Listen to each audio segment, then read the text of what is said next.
Hey guys, I'm Tony Tian, and if you're new to this channel, I'm second year medical student at University of Otago.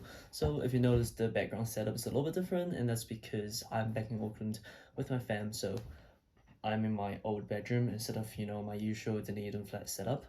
Anyways, so today what I want to talk about is what is it like to be an international student in New Zealand, because I wasn't born in this country originally, which means I don't have citizenship. I was born in China, grew up there, lived there for 15 years, and then moved here when I was around 16, 17. So I've been spending 4 years over here in New Zealand, which is relatively a long time, but that still doesn't make me a citizen, and that does create a lot of difference throughout my journey of being a student over here. So first, I want to talk about the most relevant thing if you want to be a medical student here at University of Otago while being an international, is that you have a different cutoff from the domestic student, and this cutoff changes every single year. So this international category is not even listed on their official page as a subcategory, and this is because as a normal subcategory at here in Otago University, like things like multi, like rural, these kind of subcategories, it's guaranteed that you'll have a lower cutoff than the standard domestic student cutoff. So you're guaranteed to have a lower one. But for international students, it completely depends on the cohort. So every single year, they're gonna allow a certain amount of people to get into the medical school. And for my year, they allowed 20 international students to be elected into the medical school.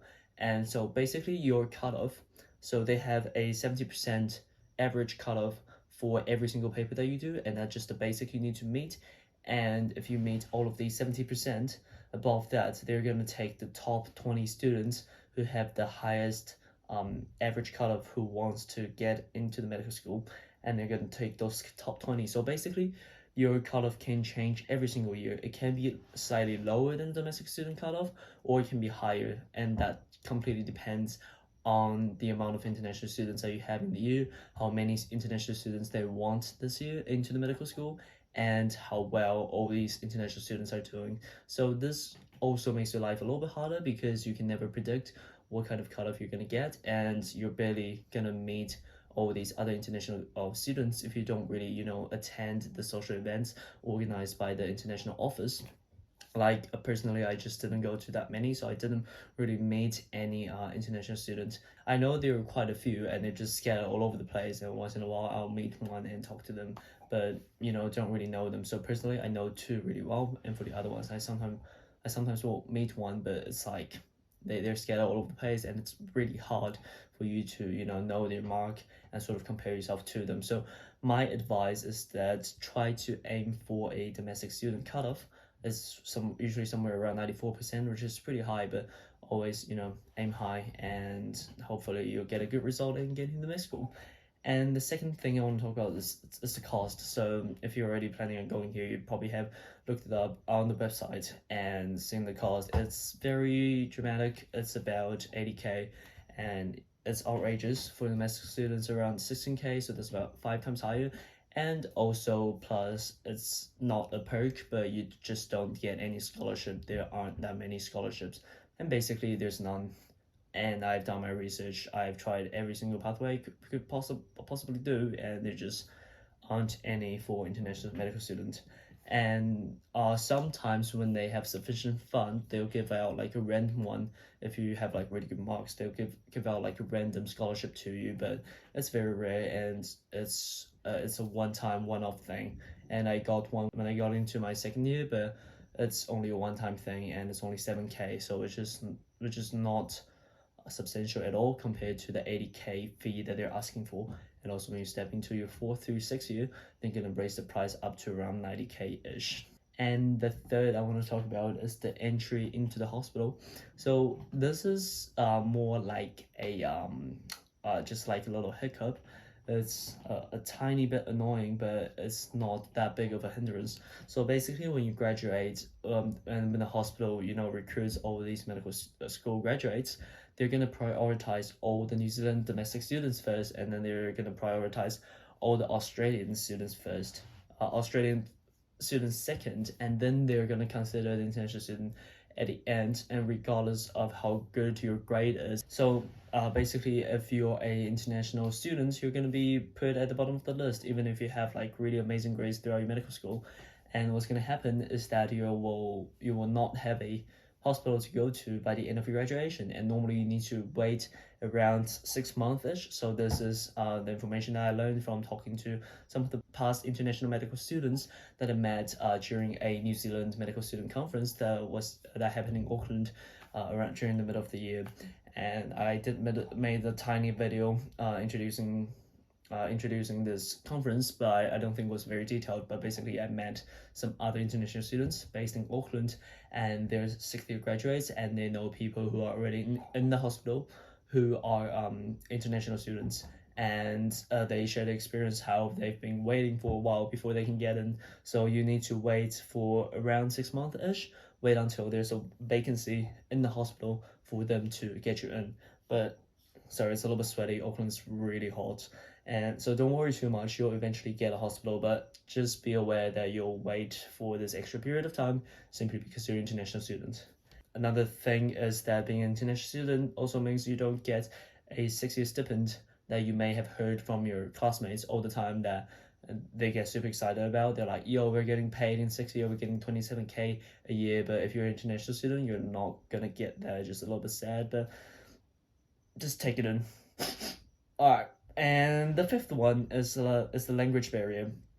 So if you're fresh to an English speaking country, for instance New Zealand, if you're thinking about coming to University of Otago, right, or University of Auckland, or you're thinking about going to another country that speaks a different language than to your original one, you're gonna have this language barrier. So for me personally, I've been learning English since I was at the age of 7. I went to this foreign language school, so before I went abroad, I had a really good base on English, and I spent a year in the States, 2 years over here in New Zealand in high school, sort of perfecting my English before I actually came into college, came into university. So when I got into my first year, my English wasn't, it wasn't native, all right, but it is good enough for me to handle all the daily conversations and all the lectures. I can get really comfortable with all the lectures and writing all the assignments and all the essays and talking to people and communicating and making friends on a daily basis.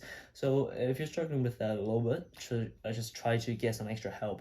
And which is something I want to mention, because at University of Otago, they do have this office called the International Office, and they do help you to sort out all the visa. They provide you with all the support that you need. So if you do need language support, just contact them. And also if you have any sort of financial difficulties, also consult them and they'll give you some advices. So for example, my family went through some minor financial crisis at the end of last year due to multiple reasons. And basically I talked to them, and they managed to get me to this student hardship fund that offered me like $1,000. Like, it wasn't that much, but it was quite substantial, solves a lot of problem in a short amount of time. And also another thing besides language is that a lot of people think that if my English is good enough, then I'll live a happy life in a foreign country. But that's not the case. That's what I thought when I first went abroad. But after you live in this country in New Zealand for a while, you notice that language is only the very first challenge that you go through, and later on is all the cultural differences that you'll be facing. So if you're coming from an Asian country, I'm from China, so when I came here, I've never ever spent a Christmas in my entire life. So when people are talking about their Christmas experience, I was like, yeah, very interesting, very entertaining, but yeah, cannot relate. And also a lot of movies that they're talking about, so things like Lion King, Shrek, Ice Age, believe it or not, that is not my childhood at all. So I kind of need to caught up on all of these, and sometimes to make these childhood experience conversations. And also here in New Zealand, and especially in Otago and Dunedin, there's a drinking culture that is very significant, very substantial. So if you do came from a stricter background, for example, I was from China, and it was very bizarre to see people drink and get drunk at the beginning, but then you sort of just adapt to it, and be okay with people, just have a couple of beers around you or smoke some joints, if you know what a joint is. Next, working. Okay, so the good thing about being a student in New Zealand is that you're allowed to work 20 hours during the school year and to work as much as you want during the summer break. And this is an exceptionally good opportunity for you to make some money if you do want to make some extra, pocket money for yourself to spend on a daily basis. Because New Zealand is a very expensive country, as most of the first world country is. But another fun fact is that New Zealand also has one of the highest minimum wage in the entire world, and you're gonna get, so basically what that means is that if you work any job, okay, the minimum amount of money that you're gonna get paid is $20 an hour. And if you work any other slightly more skillful job, for example, I'm a lifeguard and I get paid $22.75 per hour, slightly higher than the minimum wage.